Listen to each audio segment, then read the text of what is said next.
ऐसे में United states Europe की मदद करने के लिए सामने आता है और मार्शल प्लान के माध्यम से यूरोप को रिकंस्ट्रक्ट करने के लिए लोन पे लोन प्रोवाइड कराता है। और इस दशक की एक ऐसी घटना थी world war second. World war first की तरह ही वर्ल्ड वॉर सेकेंड में भी यूरोपियन और एशियन देश आपस में लड़ रहे थे, और दूसरी ओर ऐसे देश जो वर्ल्ड वॉर सेकेंड लड़ रहे थे, जो कभी ग्लोबल पावर्स हुआ करते थे, युद्ध की वजह से पूरी तरीके से तहस नहस। इसका रिजल्ट ये हुआ कि यूनाइटेड स्टेट्स को काफी ज्यादा इकोनॉमिक प्रॉफिट हुआ और वो पहले से भी ज्यादा अमीर हुआ, जिसने दोनों तरफ के देशों को आर्म्स एंड एम्यूनिशन प्रोवाइड कराए और ये कोशिश करता रहा कि लड़ाई लंबी से लंबी खिंच सके। चाइना एक ऐसा देश जो अमेरिका को हर फील्ड में टक्कर दे रहा है, चाहे वो बैलिस्टिक मिसाइल बनाना हो, चाहे वो स्पेस वॉर हो, या फिर साइंस एंड टेक्नोलॉजी के फील्ड में। हमें देख रहे हैं कि चाइना के साइंटिस्ट और चाइना की इकोनॉमी ऑल ओवर वर्ल्ड को डोमिनेट कर रही है, और धीरे धीरे ये भी कयास लगाए जा रहे हैं कि चाइना अमेरिका को आने वाले कुछ सालों में ही बाईपास करके दुनिया की सबसे बड़ी इकोनॉमी बन जाएगा। इन सबके चलते यूनाइटेड स्टेट्स को डर सताने लग गया है कि सुपर पावर का जो तमगा उसने पिछले 100 सालों से ओढ़ रखा था वो उससे छिनने वाला है। तो आइए समझते हैं कि यूएसए और चाइना के बीच में हो रहे संघर्ष का मतलब क्या है, और क्या चाइना सच में अमेरिका को सरपास कर पाएगा। And as we were watching the Dow bounce around, it became the news today that China has surpassed the United States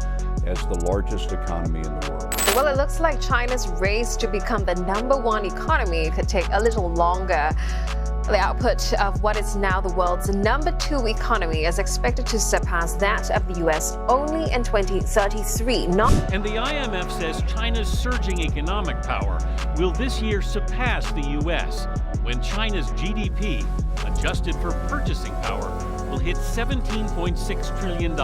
super power शब्द का इस्तेमाल सबसे पहले वर्ल्ड वॉर सेकेंड के समय विलियम फॉक्स द्वारा इस्तेमाल किया गया था। उस समय उनके हिसाब से यूएसए, यूएसएसआर और ब्रिटेन ऐसे देश थे जो ऑल ओवर वर्ल्ड में काफी ज्यादा इन्फ्लुएंस रखते थे, और इसको ही डिफाइन करने के लिए उन्होंने सुपर पावर शब्द का आविष्कार किया था। अब हालांकि उन्होंने सुपर पावर शब्द की कोई डेफिनेशन तो नहीं दी थी, पर उसके कुछ कैरेक्टरिस्टिक्स बताए थे, जैसे geography, population, economy, resource, military, diplomacy और नेशनल आइडेंटिटी। इन्हीं सब कैरेक्टरिस्टिक्स के हिसाब से और इनके इन्फ्लुएंस के अकॉर्डिंग किसी देश को सुपर पावर और कंसीडर किया जाता था। और वर्ल्ड वॉर सेकेंड के समय सिर्फ ऐसे 3 देश थे जैसे यूएसए, यूएसएसआर और ब्रिटेन जो सुपर पावर स्टेटस को मेंटेन करते थे। हालांकि वर्ल्ड वॉर सेकेंड के बाद में ब्रिटेन, जो एक ऐसी शक्ति थी जिसका सूरज कभी अस्त नहीं होता था, वो काफी कमजोर हो गया, और उनको रिप्लेस करते हुए यूएसए और यूएसएसआर 2 ऐसे कंट्रीज उभरे जिनको सुपर पावर कहा जाने लगते। तो सवाल उठता है कि यूएसए, एक ऐसा देश जिसको आजाद हुए 200 साल से भी कम हुए थे, वो सुपर पावर कैसे बना, और उसने ऐसा क्या किया कि आज वो दुनिया को इन्फ्लुएंस कर रहा है। तो किसी भी घटना को घटने के लिए 2 तरीके के रीजंस जिम्मेदार होते हैं, पहले बैकग्राउंड रीजंस और दूसरे इमीडिएट रीजन।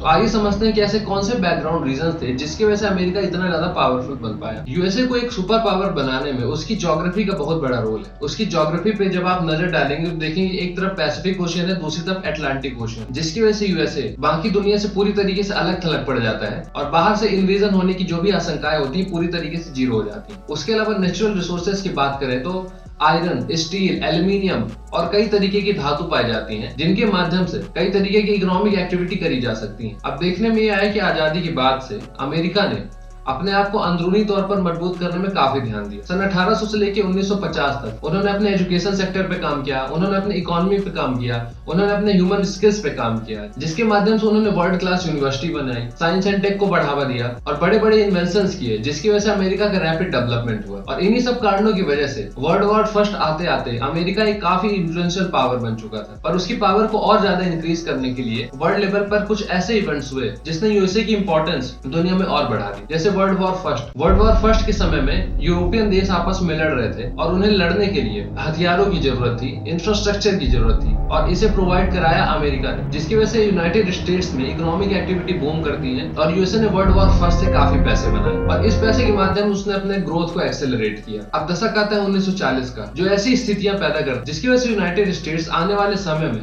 दुनिया के ऊपर राज करने वाला था। और इस दशक की एक ऐसी घटना थी world war second. World war first की तरह ही वर्ल्ड वॉर सेकेंड में भी यूरोपियन और एशियन देश आपस में लड़ रहे थे, एक दूसरे की टेरिटरी के लिए लड़ रहे थे, एक दूसरे की कॉलोनीज के लिए लड़ रहे थे, पर इन सबसे फायदा उठा रहा था यूनाइटेड स्टेट्स, जिसने दोनों तरफ के देशों को आर्म्स एंड एम्यूनिशन प्रोवाइड कराए और ये कोशिश करता रहा कि लड़ाई लंबी से लंबी खिंच सके। इसका रिजल्ट ये हुआ कि यूनाइटेड स्टेट्स को काफी ज्यादा इकोनॉमिक प्रॉफिट हुआ और वो पहले से भी ज्यादा अमीर हो गया। पर दूसरी ओर ऐसे देश जो वर्ल्ड वॉर सेकेंड लड़ रहे थे, जो कभी ग्लोबल पावर्स हुआ करते थे, युद्ध की वजह से पूरी तरीके से तहस नहस हो गए। अब अमेरिका ने अपनी चाल चली और यूरोपियन और एशियन देशों को अपने इन्फ्लुएंस में लेना शुरू किया। युद्ध के बाद में यूरोपियन देश काफी कमजोर हो गए थे और उनके ऊपर काफी ज्यादा लोन चढ़ गया और उनकी इकोनॉमी भी पूरी तरीके से ध्वस्त हो चुकी थी, जिसका रिजल्ट अनएम्प्लॉयमेंट, इन्फ्लेशन इन सब के रूप में सामने आया। ऐसे में यूनाइटेड स्टेट्स यूरोप की मदद करने के लिए सामने आता है और मार्शल प्लान के माध्यम से यूरोप को रिकंस्ट्रक्ट करने के लिए लोन पे लोन प्रोवाइड कराता है, जिसकी वजह से यूरोप अमेरिका की डेब्ट में डूब जाता है और उसके टर्म्स एंड कंडीशन के हिसाब से अपनी इकोनॉमी को रिकंस्ट्रक्ट करने के लिए मजबूर हो जाता है। इसका रिजल्ट इस रूप में देखा गया कि यूरोप और अमेरिका की इकोनॉमी इंटरमिंगल हो गई और डॉलर को एज अ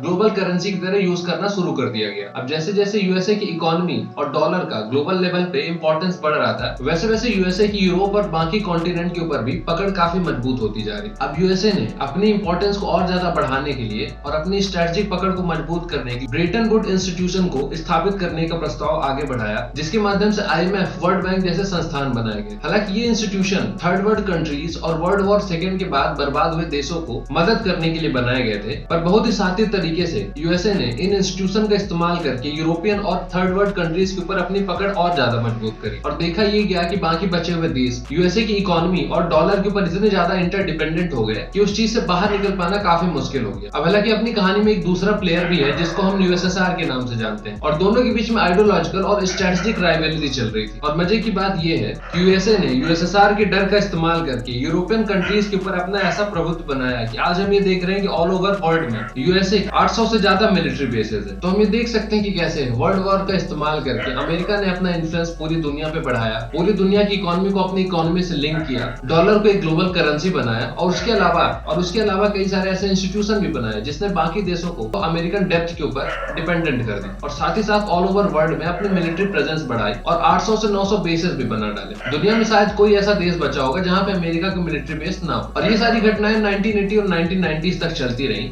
लेकिन 1990s में जाके यूएसएसआर डिसइंटीग्रेट हो गया, जिसका रिजल्ट ये हुआ कि यूएसए एक इकलौता सुपर पावर बचा। और यही वो समय जब कई सारे एशियन नेशन जैसे चाइना, इंडिया अपने आप को ग्लोबलाइज कर रहे थे, अपने आप को ग्लोबल इकोनॉमी से जोड़ रहे थे, जिसका रिजल्ट एक तरफ तो ये हुआ कि अमेरिकन इकोनॉमी और एशियन इकोनॉमी आपस में लिंक हो गई, डॉलर का ट्रांजैक्शन बढ़ा, और दूसरी तरफ ये भी हुआ कि जो अमेरिकन कल्चर था वो भी ग्लोबलाइज हो गया। तो हमने देखा कि कैसे अमेरिका ने डिप्लोमेसी और कल्चर के माध्यम से अपने आप को as a super power establish किया और पूरे ग्लोब में अपनी हेजेमोनी स्थापित करी। और जहां ग्लोबलाइजेशन की वजह से यूनाइटेड स्टेट्स को इतने ज्यादा फायदे हुए, तो कहीं ना कहीं कुछ नुकसान भी झेलने पड़ रहे हैं। ग्लोबलाइजेशन का ही असर था कि चाइना एक ऐसा देश बन के उभरा कि आज वो दुनिया की दूसरी सबसे बड़ी इकोनॉमी बन गया। और अगर डॉलर के टर्म्स में बात करें तो अमेरिका के बाद में चाइना 18 ट्रिलियन डॉलर इकोनॉमी के साथ में दुनिया की दूसरी सबसे बड़ी इकोनॉमी, और इसकी ग्रोथ रेट हर साल 5 से 7% के हिसाब से हो रही है। और इस बढ़ी हुई इकोनॉमी का फायदा चाइना पूरी तरीके से उठा रहा है, जहां पे उसने अपने एजुकेशन सेक्टर में, अपने आर्मी में, अपनी डिप्लोमेसी में, अपने स्ट्रेटेजिक इंटरेस्ट को सेव करने में काफी पैसे लगाए हैं, जैसे one belt one road initiative, string of pearls policy. इन सब के माध्यम से देखा जा रहा है कि कैसे चाइना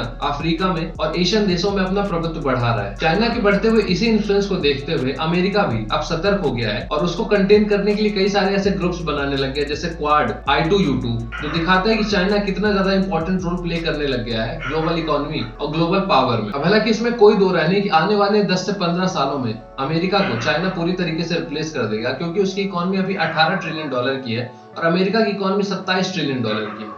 इसको बाईपास करते हुए ज्यादा समय नहीं लगेगा। पर सवाल ये उठता है कि क्या दुनिया की सबसे बड़ी इकोनॉमी हो जाने से कोई देश ग्लोबल पावर बन जाएगा? अब आपको याद होगा कि हमने डिस्कस किया था कि सुपर पावर होने के दो एस्पेक्ट होते हैं। एक हार्ड एस्पेक्ट जहां पे हम इकोनॉमी, मिलिट्री, डिप्लोमेसी इन सब की बात करते हैं। दूसरा एस्पेक्ट होता है सॉफ्ट एस्पेक्ट, जहां पे हम लोग कल्चर की बात करते हैं। अब हार्ड एस्पेक्ट की बात करें तो चाइना आसानी से इकोनॉमिकली, मिलिट्री और डिप्लोमेसी पॉइंट ऑफ व्यू में अमेरिका को सरपास कर लेगा। और सवाल उठता है क्या सॉफ्ट पावर के रूप में दुनिया कभी चाइना को as a super power accept कर पाएगी? यूएसए के कल्चर का ग्लोबल हो पाने का कहीं ना कहीं एक इंपॉर्टेंट रीजन था कि वो एक लिबरल डेमोक्रेसी। उसके विपरीत जब हम चाइना में देखते हैं तो एक ऐसा सिस्टम है जहां पे लोगों को बोलने की आजादी नहीं है। अगर शी जिनपिंग के खिलाफ कोई कुछ बोल देता है तो रातों रात उसे गायब कर दिया जाता है। फॉर एग्जाम्पल जैक मा, जिन्हें रातों रात गायब कर दिया गया और वो गए कहाँ, इसकी कोई जानकारी आज तक नहीं लगी। अब सवाल उठता है कि अगर चाइना सुपर पावर बन भी जाता है तो क्या वो अपने इस स्टेटस को मेंटेन करके रख पाएगा? क्योंकि चाइना की ऐसी ज्योग्राफी है और ऐसे पड़ोसी देश हैं जिनके साथ उनका सीमा विवाद लगातार चलता रहता है। तो चाइना लगातार बॉर्डर डिस्प्यूट में फंसा रहता है। उसके अलावा ये भी ध्यान देने वाली बात है कि चाइना का कोई ऐसा नेचुरल एलाई नहीं जिनकी हेल्प से वो सुपर पावर के स्टेटस को मेंटेन कर पाए। पर उसके कंट्री अगर यूएस का अप्रोच देखें, उन्होंने यूरोप के इंटरेस्ट को अपने इंटरेस्ट के साथ में इंटरमिंगल किया, जिसकी वजह से यूरोपियन देश अमेरिका की हर स्टेप पर मदद करते हैं